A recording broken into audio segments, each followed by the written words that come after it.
Well, guys, I told you it was going to happen, and it was going to happen slowly, but surely. As long as the Irish kept playing and winning and dominating, we would play ourselves back into the playoff. Yoo-hoo!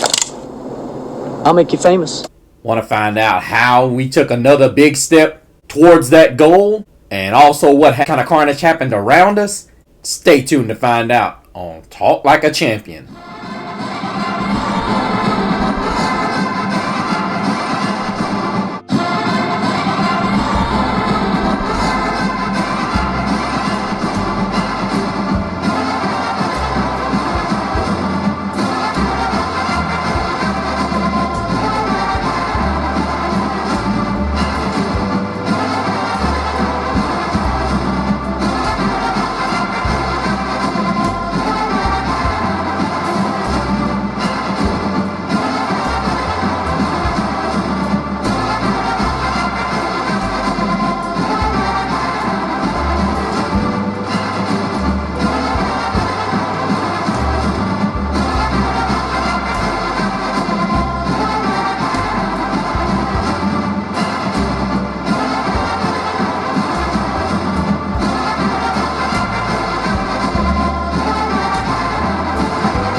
Don't look now, you guys.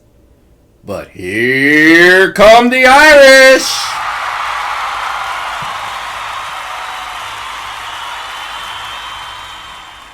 Welcome back, Irish Nation.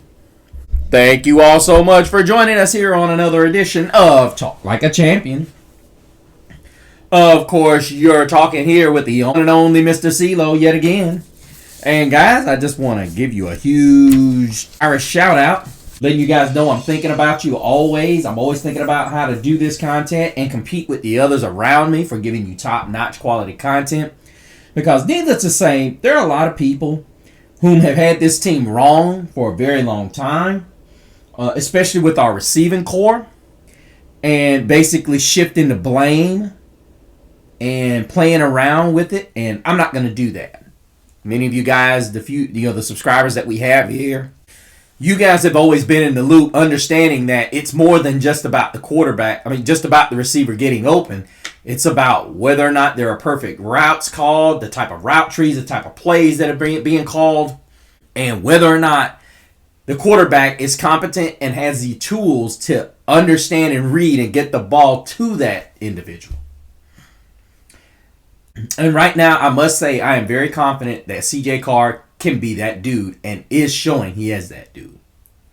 Although he did take a step back Saturday, I must go ahead and put him out there because we should have scored more than 28 points. Now, I know a lot of people that are on the Boise State side would say, why you want to run up the score? Well, kind of. Boise State, it's like this. You guys run up the score too because you have to have style points. But unfortunately, you guys are on the menu. And we had to do that to you. Fortunately for you guys, you only lost 28-7. It wasn't nearly the 35-7 drubbing that you took at the hands of, South Florida. I didn't want to reopen any wounds, but, this is going to be more about what we didn't do and not about what you guys didn't do. But Notre Dame's resounding 28-7 victory gets them over 500 for the first time. Defense looked like the returning defense that Marcus Freeman, myself, and many in the Notre Dame media, as well as the fan base, not to mention the national media, has known to come and see over the last couple of years during the Al Golden era. Chris Ash seems to have this team going towards that growth of where this team needs to be. And if this is what we're going to have, I'm actually ecstatic. Now, here's the reality that we've got to snap out of, with the remaining schedule that we have coming up. We have to come to a realization that Boise State's the cream of the crop when it comes to non-conference, what I like to call the non-Power 5, Power 4 conferences. They're the cream of the crop. They're the best, kind of like what South Dakota State and North Dakota State is when it comes to Division II football, or FCS, if you will. When you watch this team, you could see some levels of what this team is capable of doing. But Notre Dame's defense and Chris Ash's game plan, which I really like the fact that he started to run blitzes. But I'm just trying to give you a quick summary so I can get into the details. Was very pleased with the way the offensive line looked. I thought Mike Denbrock's play calling was crisp. I thought the problem we had Saturday is when C.J. Carr had to make a play. He didn't always make a play. He was not as he showed some of that first year starter issues, if you will. A lot of people were saying they attributed a couple of the missed throws to fatigue, possibly. The other was maybe because he didn't plant his feet. But all in all, the Irish defense, 4 interceptions, should have been a 5th. The officiating, I know a lot of people have discussed it. The officiating was atrocious. I'm not going to get into that because needless to say, we all know, and I think everyone in the country knew that this was going to be a game where the Irish were going to take control and they were going to impose their will on Boise State. But ultimately, the officiating was that bad, and needless to say, it's not a situation you want to get into when you're dominating a game. And Marcus Freeman was animated on that one rough in the pass, and I don't blame him. If you're going to call the one that C.J. Carr got and didn't get flagged for. So, needless to say, I thought the officiating not only was inconsistent, it was just absolutely bad. It's just. There's no way to go but up. But I want to critique this team as best as I can because ultimately, as well as this defense plays, C.J. Carr was not his typical self. And I know people are going to say 15 of 23, 189, 2 scores. But there were 3 or 4 passes he left off the field. And I think Tyler Wojak made it better. There's a lot of meat left on that bone. And he's absolutely correct. When you look at the dynamic here where you could have had, I think, 2 touchdowns to Will Pauling. You missed them twice. The one thing I don't understand is why we don't go to Malachi Fields more inside the 20-yard line. Throw those fade patterns. I think when C.J. Carr's on, he has elite ball placement already. It didn't show it every play on Saturday, but I mean, this kid is showing. I'm getting giddy just thinking about this kid. He is absolutely. You're gonna have games like this one. Irish Nation, we might as well go ahead and get used to this. He's gonna have games like this. It's just like when, Riley Leonard had the second half that he had against Ohio State in the national championship game. He's gonna have games where he just is not perfect. Now, looking at this, the reason why we have to pick this apart, and I know Marcus Freeman is going to pick it apart, and a kid like C.J. Carr, who knows what he's doing, knows how to ball out, is going to critique himself just as harshly. Even when he played well last week, it's almost like he understands I got to take the ebbs with the flows because there's going to be games where I miss throws. There's going to be games where I just absolutely nail it. But I also got to stay within myself. And I love this about this kid. He knows how not to get too high. He understands not how to get too low. Because he realizes he could have cost Notre Dame today. And a lot of people are going to ask, why? Why would you say that a kid that was just so good in Fayetteville last week? Aha. Notre Dame's got to win with style points. It can't be a 28-7 game and you say, well, if Boise State makes this game is closer. You have to make where it's no doubt. Because guess what? If Boise finishes 10-2 and makes the college football playoff as a non-power conference, and Notre Dame's sitting right there, you can't justify putting them in. You can't justify putting in South Florida. And so here we are. You look at the numbers for the receiving corps, and I'm going to get to the run game. You had Jordan Faison, 6 grabs, 83 yards. You had Malachi Fields, 4 for 44. Will Pauling, 2 for 43. Should have been 2 more touchdowns. Jeremiah Love, 1 for 11. Eli Reardon, 2 for 8. Dylan Riley, 2 for 11. And then, and guys, I'm going to be straight honest with you. We keep talking about what we need receivers. And I'm not going to put myself in that class. I'd say they keep talking about it. I will correct that. I have said for the last 3 years, they're talking about Malachi Fields is the best boundary receiver Notre Dame's had since Chase Claypool. No, he is going to have the best season as a boundary receiver since Chase Claypool. The fact is we haven't had boundary receivers that really scare you. And we haven't had the coaching staff that has wanted to attack the boundaries. Look, a boundary receiver is a guy that doesn't necessarily take the top off of defense. You have to have a quarterback that trusts throwing him the football in those 50-50 ball situations. Unfortunately, Riley Leonard was not that dude. Even Sam Hartman, I don't know, because we saw this out of him when he was at Wake Forest, but we didn't see it so much when he came to South Bend. I didn't see a lot of that. I saw him try it in that Louisville game, and it got picked off because he was trying to do it with a freshman. But when you get the older receivers that understand that body position is important with a fade or a back shoulder throw, you know where it's going. He doesn't. You have to understand. You have to shield the other player's body or the defender's body away from the ball. You have to slide in front and use your body as a boundary to make that grab and keep him away. So when I hear people say Malachi Fields is the best boundary receiver we've had, I'm not going to say that. I'm not, because the reality of it is we don't know what the other guys could have done. Look at Jaden Greathouse. Now all of a sudden this guy's turning into a guy who is exceptional, but look at his numbers this year. And at the beginning of the season, it was, where is Jaden Greathouse? Is he going to show up this year?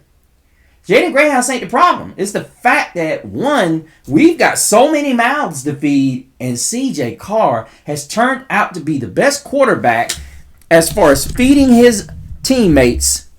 I'm not even going to say Ian Book. Ian Book wasn't that great at feeding his guys. He was good, but he wasn't Jimmy Clausen good or Deshaun Kaiser good.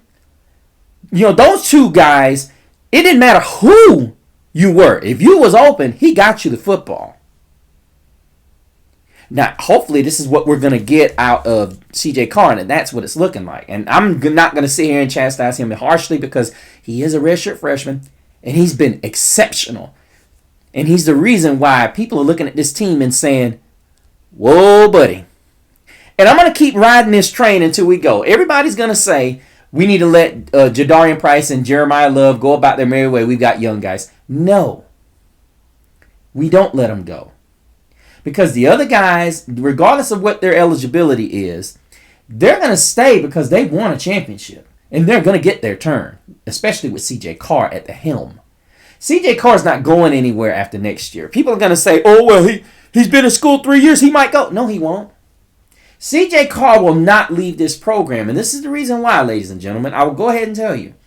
What Marcus Freeman has built, these players want to stay. All it's going to take is for Notre Dame to ante up the NIL money like Ohio State did last season. It's more exciting to win a national championship now because at the end of the day, if you're part of a championship pedigree, look at what Ohio State was able to do last season as far as draft picks. You can be an insignificant piece or a less than stellar player and still get drafted in the top 5 rounds. Look, I'm a Carolina Panther fan, you guys, and we took Lathan Ransom.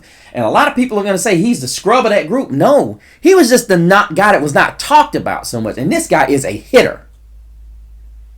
A lot of times a kid will be in college and the collegiate coaches don't unlock their full potential. I wholeheartedly believe he's finding some potential in the next level. But I said that to say this. What if we get close? Real close when we get in the college football playoff. And would you guys like to see Jadarian Price and Jeremiah Love come back if it cost us $8 million to bring them back? Would you? I don't see any reason why not, because the line is still young. We're not losing a whole bunch of guys in the secondary. We're not losing a whole bunch of guys on that front line either. What would you think? Do you think Jeremiah Love would be willing to come back for one more season if he knew without a doubt we would be the number 1 ranked team in the country and we control our own destiny throughout?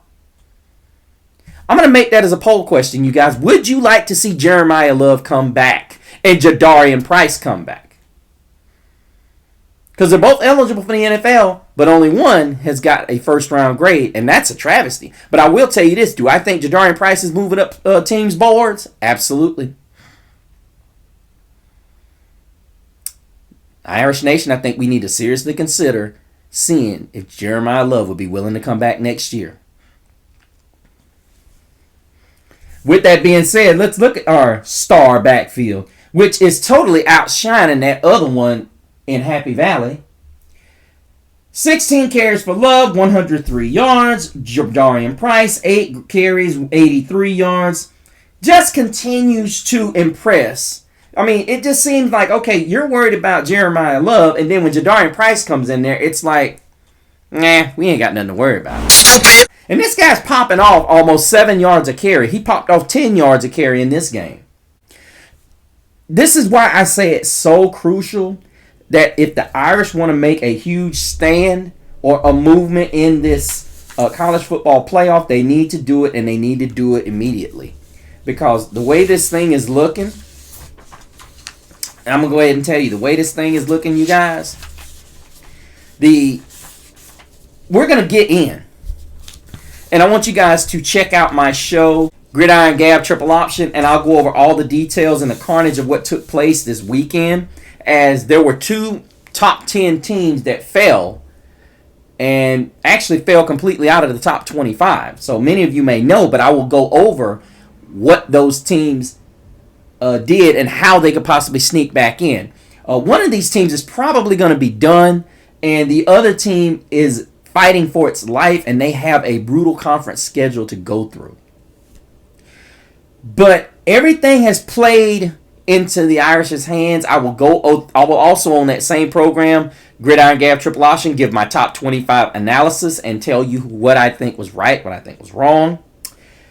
Miami continues to win, but I'm kind of, babbling a little bit, but I want to stay on the offense. But looking at this running game and looking how this offense is just continue to roll, you're seeing this offensive line continuously just pushing people off the ball. Look at this, y'all. 28 carries, 203 yards, 7.3 yards a carry. Bro, when you do that, that is unprecedented. And you get 2 touchdowns on the ground. When you can continuously do this, and like we were talking about, a couple of friends of mine and colleagues of the show, we were talking about how what this Notre Dame team is bringing to the table, as well as what is going to happen, because everybody's saying that USC game is going to be, that Notre Dame USC game is going to be the one that really sets us up for the college football playoff. Because right now you got an NC State team that's coming in here, and then of course you got SC. And then I think, as I've said many times before, I think the rest of the schedule is pretty winnable. It's not soft by any stretch of the imagination, but it's very winnable. But once we've got 2 weeks before we go into the bye, and unfortunately we did get some bad news about Jagasaw. It was not good. I think they said he had a setback, and unfortunately, it's looking like we won't see him for 2025. The only thing good about that is that our other guys across the board are going to get that experience, and then Jagasaw comes back next season, and he's still got really 4 years of eligibility. So, your heart goes out to him, and you want him so badly to be out there on the field and be able to contribute, because you know what kind of player he is and what he can bring to this offensive line. Overall, I thought the offensive line was very good against Boise's blitz, although there were a couple of times where you just kind of, you just had to, you wanted there to be some, better communication amongst the line, but unfortunately that happens.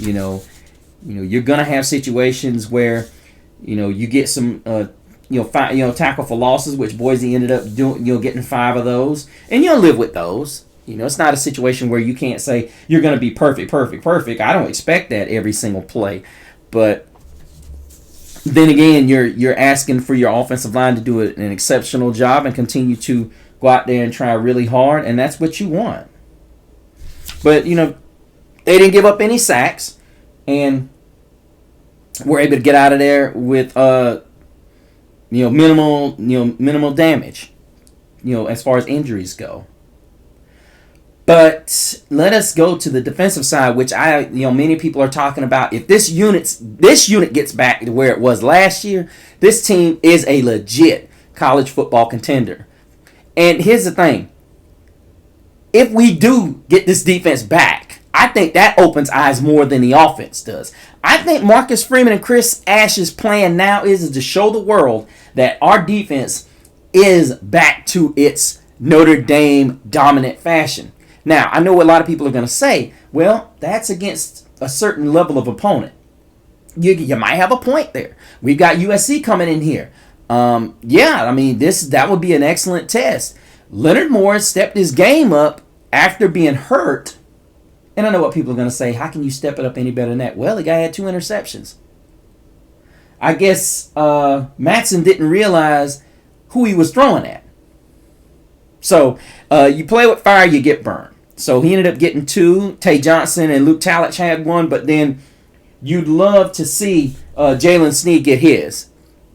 Like I said, that was a horrible call that shouldn't have been called. But, it was great to see him doing what he does. So many people say he's going to be an elite pass rusher. Hopefully he can gain enough weight that he can be an all-purpose linebacker. But he is just so quick on the draw. But ultimately, you got to give a lot of credit and praise to Kingston Villamau-Wassa. Half a sack and 8 tackles. He was just all over the place. I mean, he was just wreaking havoc. Brother man is just out there balling. And I mean, this is the dilemma that you have if you're Marcus Freeman, Chris Ash, or Mike Denbrock. You just got a number of riches. You are spoiled to the teeth with guys you can put out there on the field. Whether it's running back, whether it's wide receiver, tight ends, whether it's defensive ends, edge guys at linebacker or middle linebackers. The only position that you're hurting at or you have questions at, and you could argue this point, defensive tackles. And slowly these guys are starting to show, their hand. Don Schuler had 7 tackles. Oh, Jaden Osbury had a sack and 8 tackles. Leonard Moore had added 6 tackles. Dallas Golden 6 tackles. Tay Johnson 5. Drake Bowen had a sack as well as 5 tackles. Jordan Patella came back and had 4 today. I mean, these Boubacar Traore once again wreaking havoc out there. Half a sack and 4 tackles. Jordan Patella and Boubacar Traore were guys that are coming off major injuries. There's even talk that Patella might not even play this year. I mean, you got guys all over the field that are just absolutely killing it. You got Gabriel Rubio had 2 tackles on the day. Jared Dawson had 1. Jason Onye had 1. You got guys all in it. Bryce Young may not have gotten in, only gotten 1 tackle, but he is wreaking havoc. He is finally starting to mold into the player that I had expectations and many people around this program had for. And the exciting part about this whole thing is if this defense is starting to finally come together and we can play a complete game against USC and really put a beat down on them in South Bend. Now, I know a lot of people are going to say, why are we talking about this so early? Because here's the reality. USC is going to be ranked by the time we play them. They've got Michigan this week, and I'm going to tell you right now, I see USC winning this game. Reason being, one is in Southern California, and Michigan don't travel well. If y'all recall, they lost to an Oklahoma team, which, everybody's talking about this kid, but I'm going to tell you. I like USC's gunslinger better. Just saying.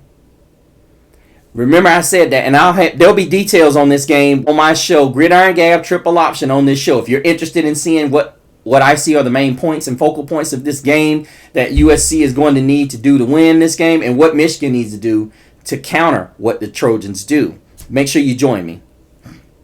But as to close this up, I want to pay special attention to CJ Carr. As good as he's been the first couple of weeks, we have to remember that, and I had to tell myself this, he's a redshirt freshman.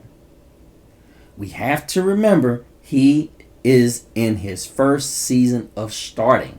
However, he's not in his first season starting ever. Which is why he, as well as many around him, hold him to a higher standard than throwing the football than we've ever held any other quarterback. And that's okay because apparently C.J. Carr is okay with that, which is why the people around him in this program think so highly of him. Even me. I've never met the kid, but I see how he carries himself. He gets disappointed when he does not do what he expects himself to do. He has higher expectations than myself, you, or anybody else around this program could ever have. He holds himself way more accountable than any of us ever could. Just remember that when y'all start talking about him. And look, listen, I'm only talking about him because here's the reality. I expect more out of C.J. Carr. I know he could have hit that throw to Will, those two throws to Will Pauling. He knows he could have hit them. But get yourself up, CJ, and do it again. I know next time you'll hit both of them. Let's let that be the only time it doesn't happen. How about that?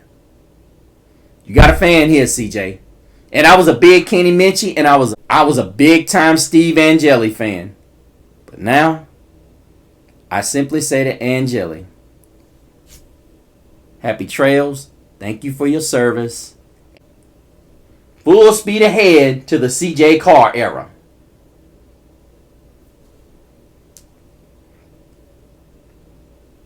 Let me know what you guys think.